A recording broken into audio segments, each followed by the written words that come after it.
É interessante. Eu vinha penso que é 19h30, vai escrever lá na 19h30, fecha o portão. Eles vão fechar o portão para mim, porque eu chegar assim logo assim, né? Mas consegui chegar um minutinho antes da 19h30. Mas essa tensão do trânsito da chuva é bem interessante. Assim que eu sentei, eu fiz a oração da Maria, prestou atenção, acalmei, fiquei relaxado com a forma, eu acho que eu vou até dormir. Acabou a atenção. Justamente a presença dos Espíritos de Deus para nos acalmar. Né? Bom, hoje, vou puxar primeiro a orelha da Laudelina, nós saímos para lá, mas é o seguinte, só acertou o final. Ela ficou, doutor não, é humilde, né? O título terreno não vale nada, tá certo? É humilde, tá bom? Vamos lá. O tema hoje, lição dos Espíritos, os obreiros do Senhor. De quando em vez eu vou pegar o palco para a gente conseguir discorrer e não nos perder. Por que isso? Esse tema é muito interessante. Se nós não traçarmos um roteiro, nós vamos passear pelo livro, pelo Evangelho segundo o Espiritismo, praticamente todo. Porque eles se interligam, lógico, todos os ensinamentos de Cristo se interligam, mas a relação desse capítulo se interliga com todos os outros. Então nós traçamos um roteiro para que nós não nos percamos, que a gente fixe bem no objeto. Né? Missão dos Espíritas, obreiros do Senhor. Bom, quando nós falamos em missão, o que vem a ser missão? Missão é um encargo, é uma incumbência que nos é dada. Mas, qual é a incumbência de Deus para conosco?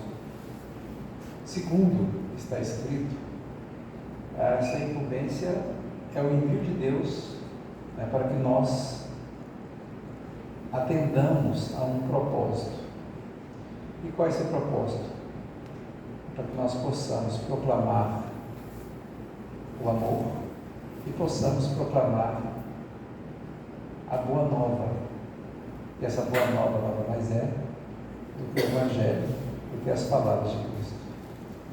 Então a nossa missão como espíritas, na verdade, é que nós temos como encargo, nós temos como incumbência proclamar amor, seguindo as palavras, os ensinamentos de Cristo. Essa é a nossa missão. Mas a segunda parte do título que hoje nós iremos falar, missão dos Espíritas, obreiros do Senhor.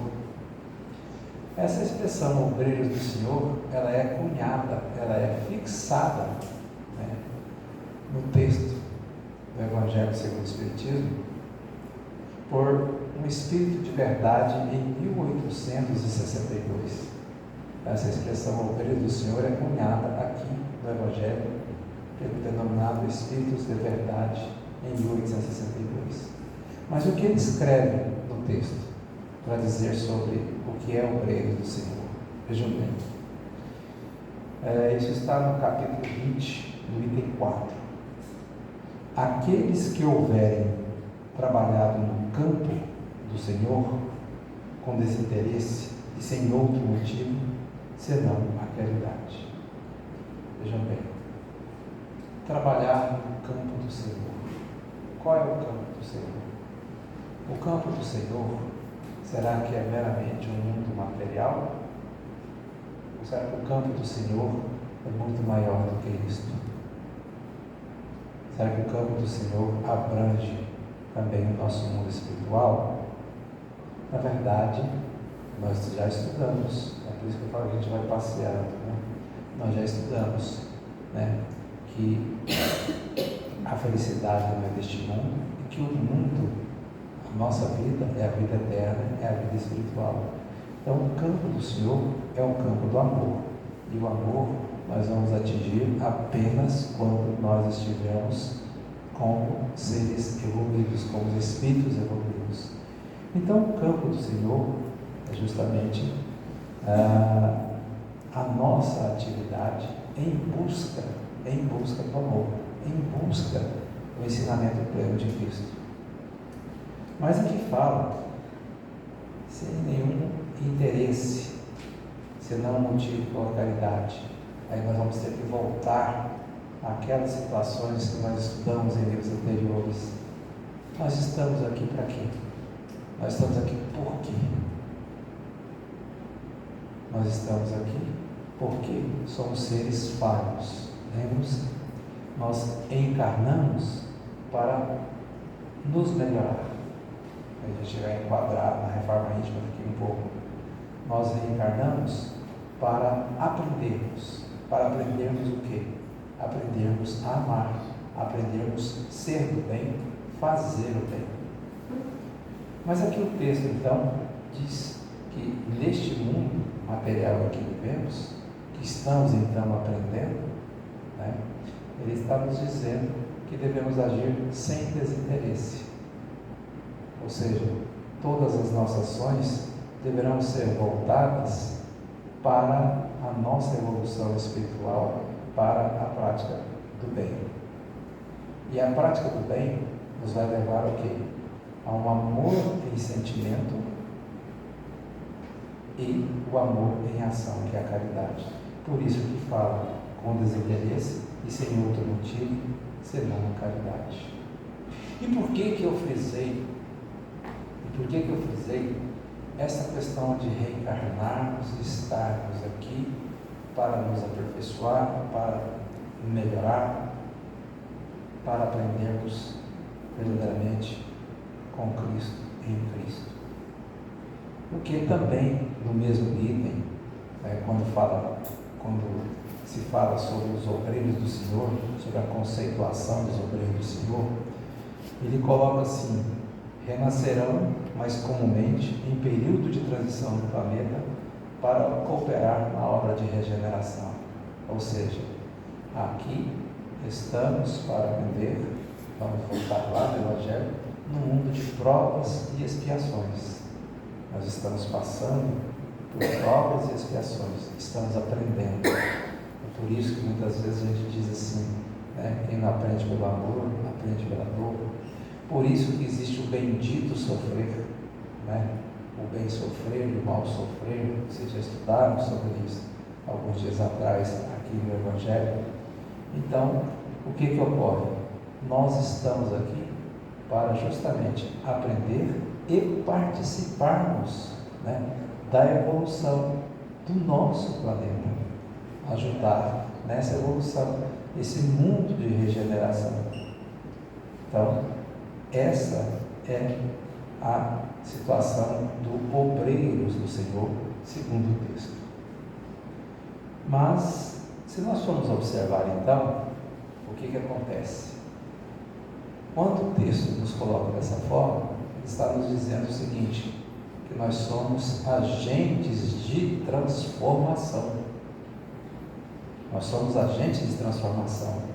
E essas transformações advirão como?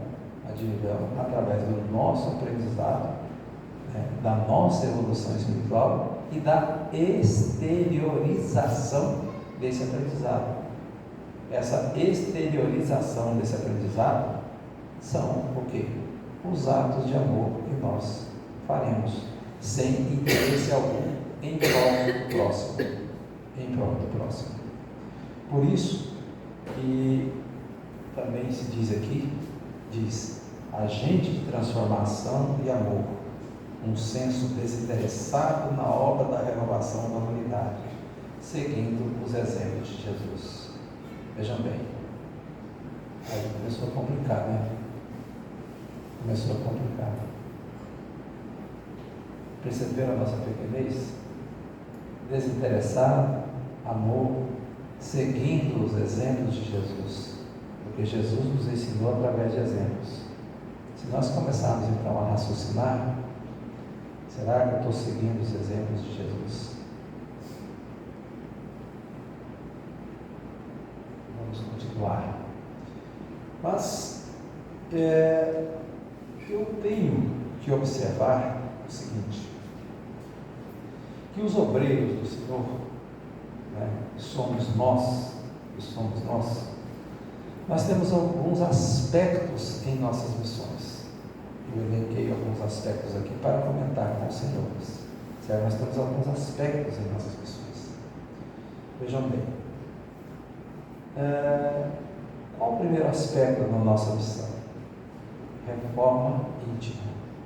Vejam, quando eu disse, agora há pouco, se nós estamos aqui para aprender, para evoluirmos espiritualmente, para termos como guia os exemplos, as condutas de Jesus, então eu tenho que começar fazendo a minha reforma, a reforma íntima.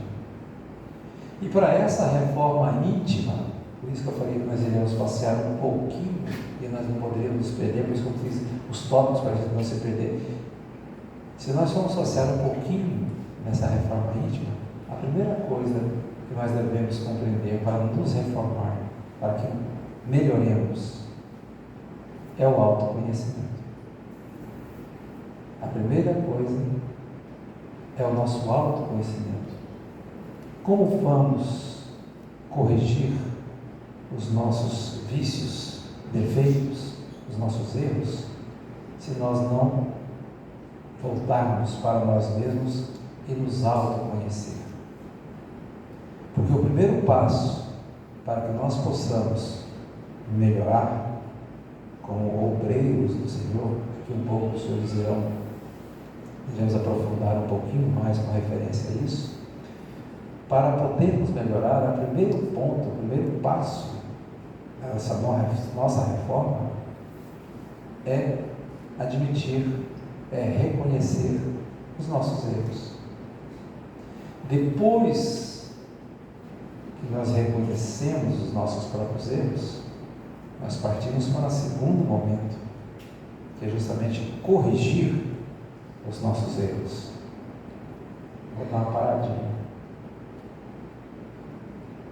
Será que estamos admitindo os nossos erros? Estamos tão falhos ainda, né?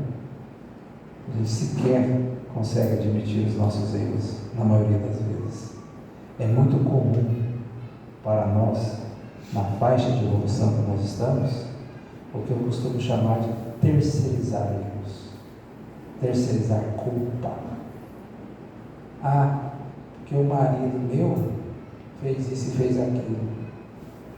Se não fosse por ele, não teria acontecido isso. Se não fosse por ela, não teria acontecido aquilo. Uma situação que é exclusivamente nossa, e nós sabemos disso, nós costumamos jogar para o próximo. É a terceirização da culpa. Então, esse autoconhecimento é o primeiro passo. Admitir os nossos erros, corrigir esses erros.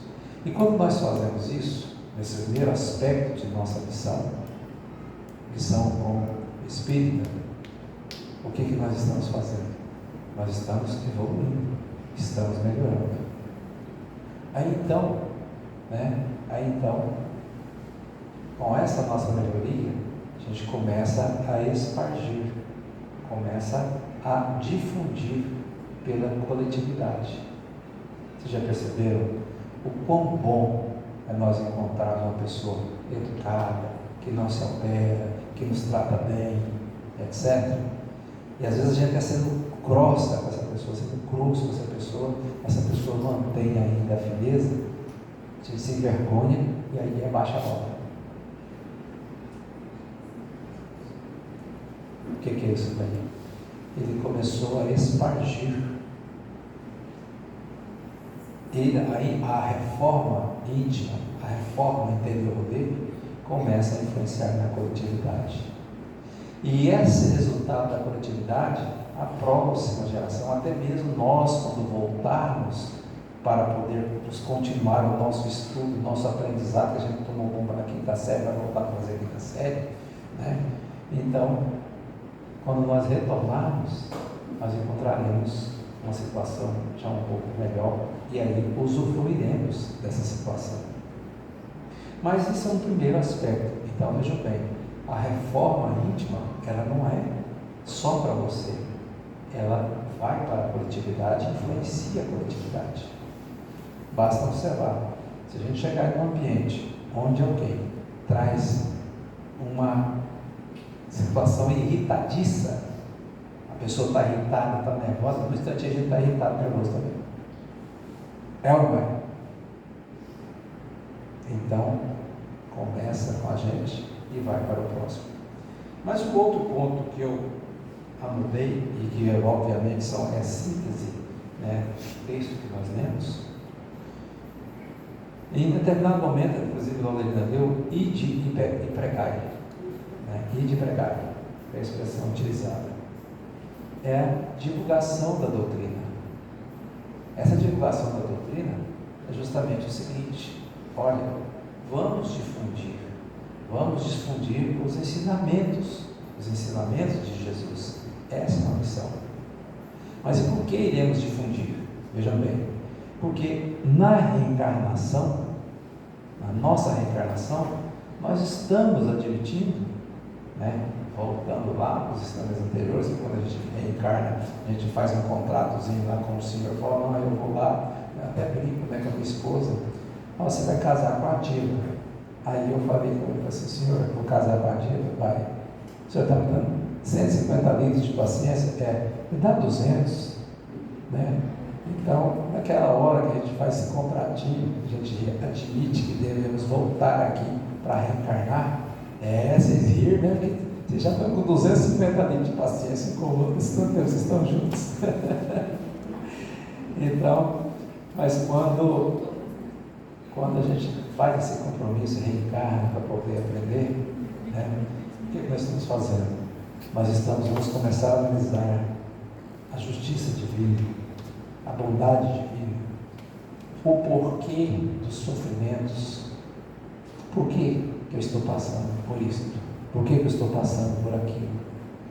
E aí nós estaremos aprendendo com esse sofrimento, com essa dor, transformando, né, o limão em limonada. Mas essa divulgação da doutrina, será que é só através das palavras? E de pregar aí no sentido só de falar, de dizer, como estou falando aqui agora? Não. O próprio Cristo nos mostrou como? Os seus ensinamentos através de exemplos. O Cristo conversava em parábolas, para poder a verdade, para poder o ensinamento ir se revelando aos poucos. Porque nós não tínhamos a capacidade, e ainda não temos a capacidade de compreender absolutamente aquilo que ele ensina. Então, se revelava aos poucos, mas os seus atos demonstravam para a gente como fazer. Então, esse pregar aqui não é somente a palavra, é o exemplo, assim como Cristo nos ensinou, é agindo. Então, não bastam as palavras bonitas, né? Necessário se faz as ações. Não basta sentir pelo outro o enternecimento, o carinho, eu amo. É necessário exteriorizar através da ação, através da caridade. A caridade de uma palavra amiga, a caridade de um bem material, se necessário for, a caridade de ceder seu tempo que está curto.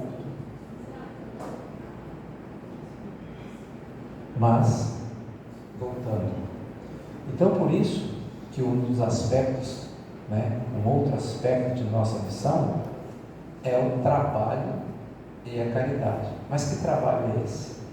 É o nosso trabalho do dia a dia, lá na justiça? Não, esse trabalho do dia a dia é a nossa questão material, é a nossa sobrevivência material. Esse trabalho, é justamente esse trabalho de caridade, é o trabalho da missão de Cristo. É nós estarmos nos reformando, espargindo essa reforma para o próximo.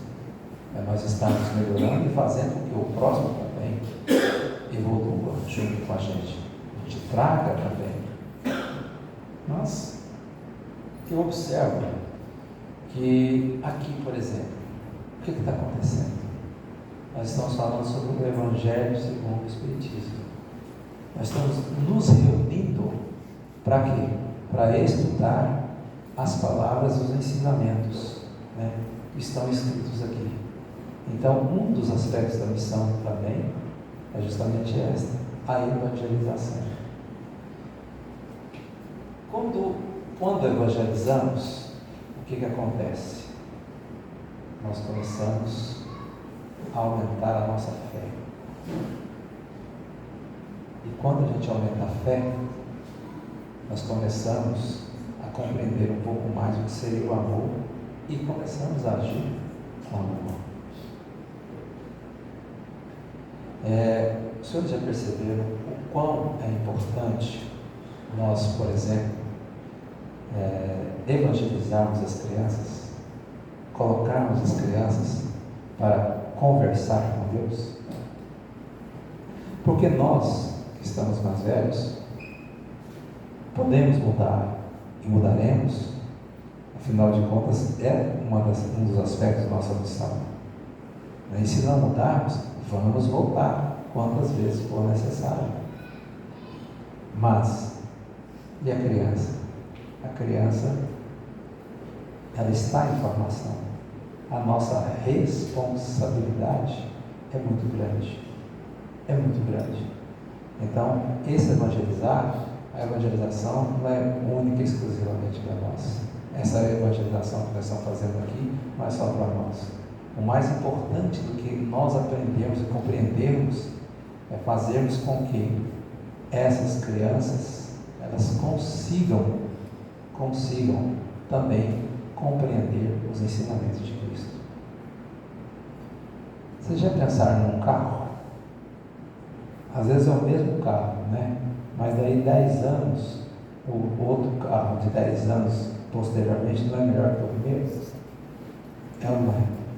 Né? Já tem mais ar-condicionado, já tem multimídia, não sei o que, né? A gente começa no carrinho, num câmbio seco, certo? Então nós somos esse carrinho do câmbio seco. Que os nossos filhos, os nossos netos, sejam um carrinho que já tem um câmbio automático, um multimídia, não é isso? Então, isso faz parte da evolução. Mas a gente observa que o texto nos coloca também como os trabalhadores de última hora, ponto. Um dos aspectos da nossa missão, ponto. Já eu volto aos trabalhadores de última hora. Por quê? Porque a partir do instante que nós estamos trabalhando essa nossa evolução, isso significa que teremos que superar várias situações, vários problemas, né? É a nossa superação, é a nossa evolução. Mas como obreiros do Senhor, aí eu pego aqui agora, quais seriam os significados disso? Enumerei alguns. Eu deixei o trabalhador de uma hora para depois, porque nós vamos passear em outros textos para interligar o que nós estamos falando. Tá? Então, quando nós falamos em obreiros do Senhor, vocês observaram que falou-se assim, trabalhadores desinteressados. Ou seja, se somos trabalhadores desinteressados, nós devemos servir sem vaidade. Sem vaidade. Vocês se lembram, né, dos males? Orgulho, egoísmo, vaidade, né? Egoísmo, euísmo grande, eu grande, certo? Então, eu sou o cara. Vaidade, filho desse egoísmo, né? Eu sou o cara e sou bom e bonito. Mas vamos continuar. Então, esses trabalhadores, né, desinteressados que teremos que ser, então nós devemos servir sem interesse, sem vaidade, para a prática do amor. Isso nos caracteriza como obreiros do Senhor. Mas aqui eu andei fiéis à obra. Como missão, como obreiro do Senhor, eu tenho que ser fiel à obra. Mas que obra? Vocês perceberam que a obra, né, a missão que nos foi dada foi no seguinte sentido, né, de que sejamos educados no amor e que façamos parte da regeneração. Então a obra se encontra em nós mesmos e no auxílio ao próximo, na regeneração aqui. Porque a partir do instante que eu melhore e o meu próximo melhore, nós estaremos saindo dessa situação de expiação. Estaremos regenerando, estaremos melhorando. Então, o obreiro do Senhor é fiel à obra. É interessante isso, porque quando a gente fala em aprender e melhorar, até pensamos que aprendemos e melhoramos. Eu até já contei aqui esses tempos atrás, né, numa outra vez que eu vim fazer um bate-papo com os senhores, eu contei que quando eu era mais jovem, isso já faz tempo, eu era jovem ainda, quando eu era mais jovem, eu ficava muito nervoso no trânsito, né? E eu contei isso aqui. E às vezes, né, eu me irritava, ficava bravo, e se a pessoa falasse alguma coisa, vamos para o pau logo, né? Até que eu compreendi que aquele trem não está certo, não.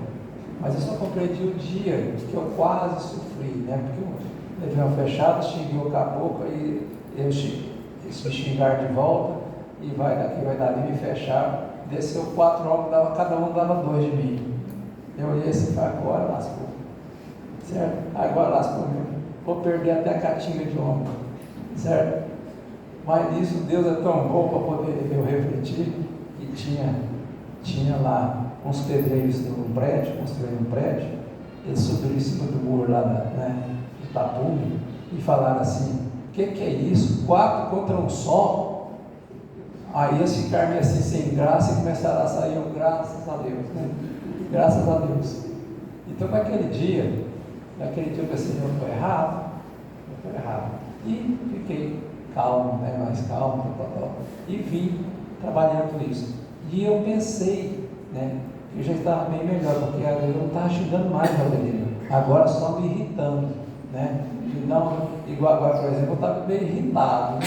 Com o trânsito, etc. Só irritado, mas eu não estava arrumando mais briga, mais confusão. Eu não estou melhorando, né? Eu já me reconheci meu erro e agora eu me irrito. Mas xingar os outros e ir para a briga eu não vou mais não. Poxa vida. Aí vai te ver que eu não aprendi nada mesmo ainda. Porque quando a gente aprende, a gente não erra mais. Esses dias para trás, eu estou passando de frente, passei das águas, tem um engarrafamento, não sei o quê. Quando eu estou entrando assim, né, no meu dirigir, vocês dão, joga o carro na minha frente. Eu enervei na hora, joguei o carro também. Aí o carro ficou lado a lado, é a mulher minha, que lá dentro não conhece. É a paciência em pessoa, né? Amor, que é isso? Você já passou nessa fase? Não faça isso.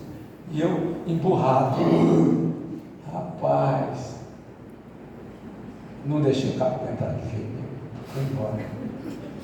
Aí lá na frente, eu falei, não aprendi nada. Eu só reconheci até agora. Então,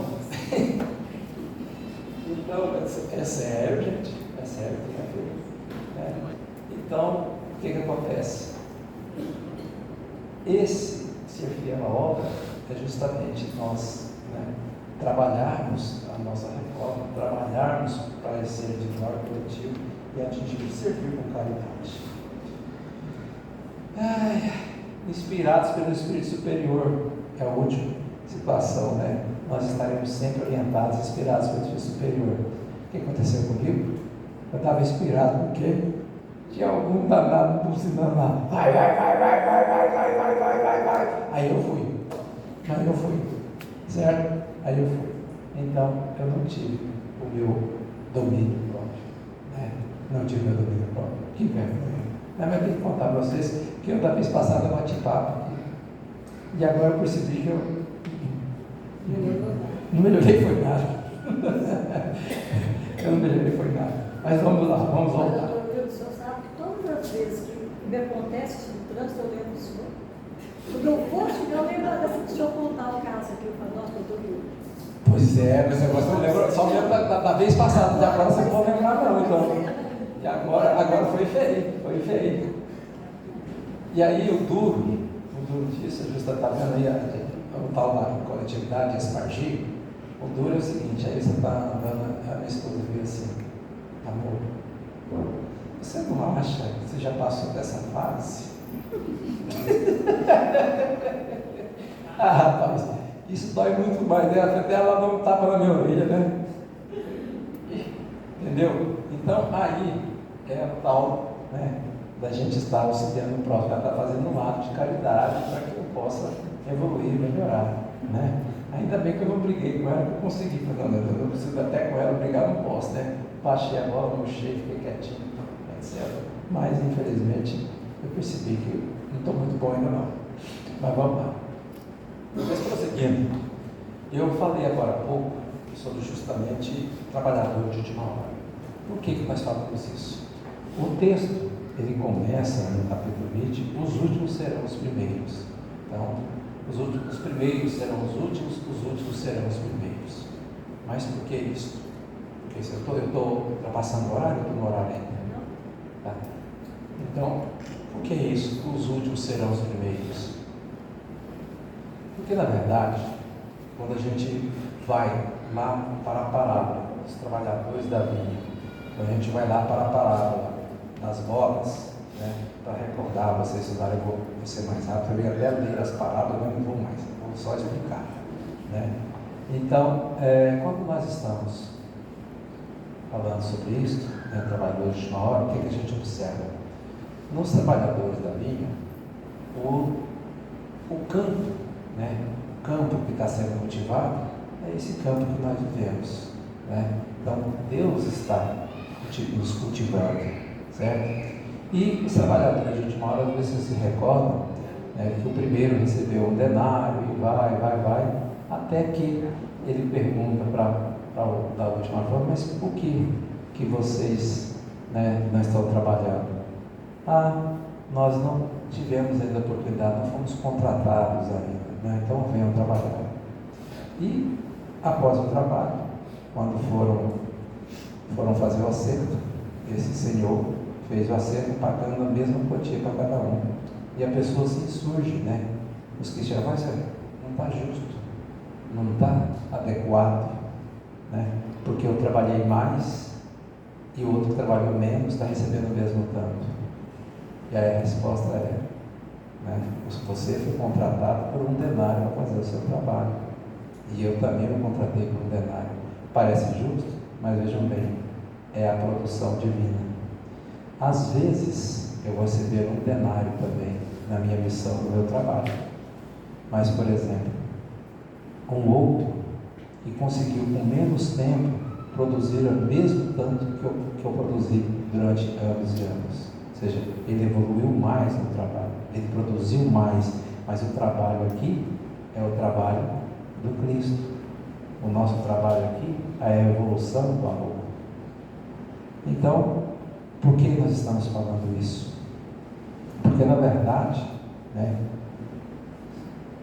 quando a gente fala nas parábolas das bodas, vocês se recordam, aí eu vou encaixando tudo, né, que também, falando por parábola, falando sobre justamente as obras do Senhor, os obreiros do Senhor, o cidadão quer comemorar o casamento, as bodas, né, de filho, e manda servos a convidar as pessoas para as festividades. Esses servos sequer vamos transportar para cá. Nós estamos recebendo as palavras, os ensinamentos, e não nos movemos, não fazemos nada. Estes são esses servos que conheceram a palavra, conheceram a orientação, simplesmente não agem. Aí eles vão, né? Já outros servos, eles vão e conversam, né? Eles estão já, né, convidando, e uns simplesmente ignoram, vão para os campos, vão passear, não aceitam o convite. Ou seja, eu conheci a palavra, eu estou tentando, né, convidá-los para participar das festividades que serão as festividades do amor, o conhecimento, certo? Verdade, amor. E, no entanto, eles não aceitam, vão embora, viram? É a mesma coisa que eu estar aqui os convidando para a reforma íntima, os convidando para a melhoria, e os senhores simplesmente ignorarem e virar as costas. Então, num terceiro momento, eles vão e aí são mortos esses servos. Homicídio, mataram. Esse matar, tudo é parábola, é o matar, o chamado de Cristo. Esse matar, nós podemos matar de várias formas, a morte física mesmo, a maledicência, os atos maldosos. Até que ele fala, gente, convida todo mundo, ou seja, todos nós aqui estamos convidados para participar da festa do Senhor. Estamos convidados para a nossa evolução e melhoria. Todos estão convidados. Mas, aí vem, quando ele observa, tem um cidadão que não tem a túnica adequada. Ele fala, você não tem a túnica nupcial, você tem que se retirar da festa. O que acontece?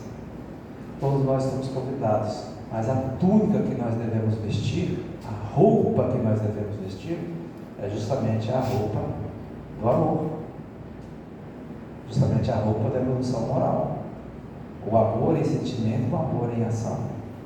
Enquanto nós não vestirmos essa túnica, nós não podemos permanecer na festa divina.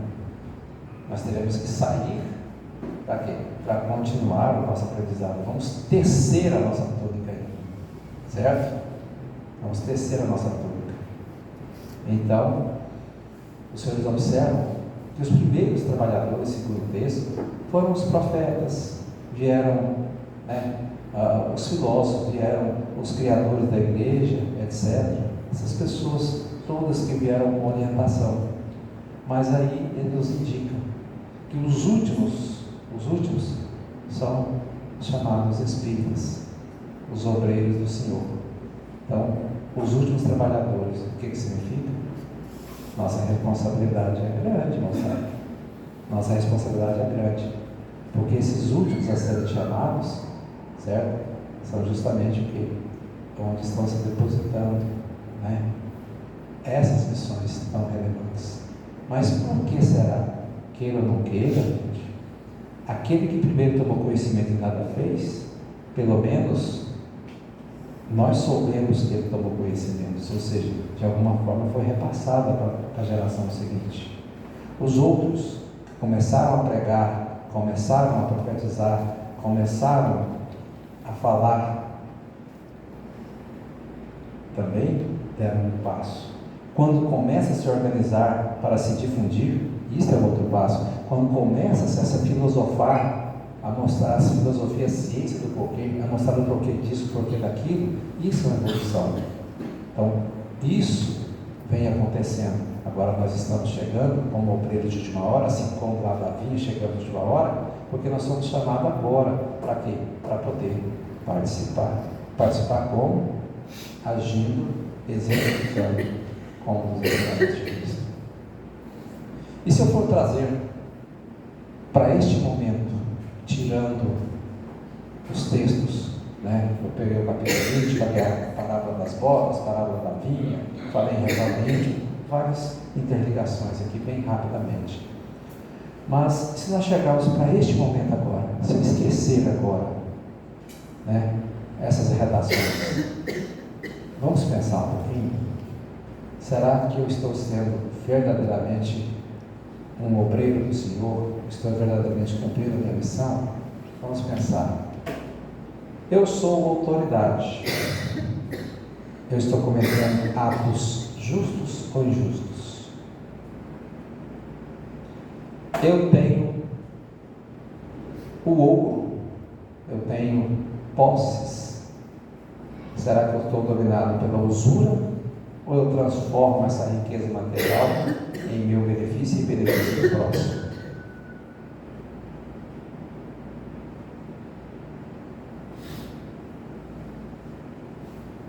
Nós estamos observando, né, que nós temos algumas situações em que somos privilegiados.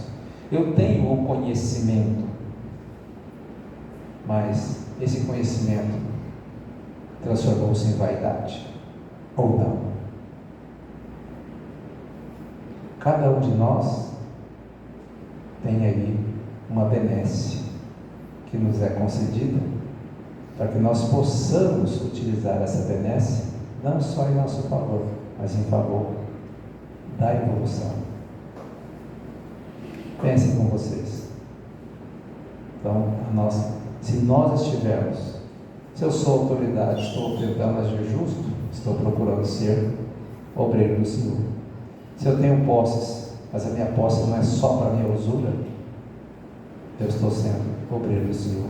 Se eu tenho conhecimento, mas eu estou dividindo o conhecimento, fazendo com que o conhecimento seja espalhado, ao invés de tornar-me um pavão vaidoso, se eu não estou me tornando um pavão vaidoso, eu estou cumprindo a missão. Então, comecem a refletir, né, no dia a dia, para que nós realmente possamos cumprir a nossa missão como obreiros do Senhor. E, consequentemente, essas respostas, né, é o tal do autoconhecimento a começar a corrigir. Eu estou tentando corrigir aquele probleminha, tá bom? Bom, acho que é isso. Obrigado.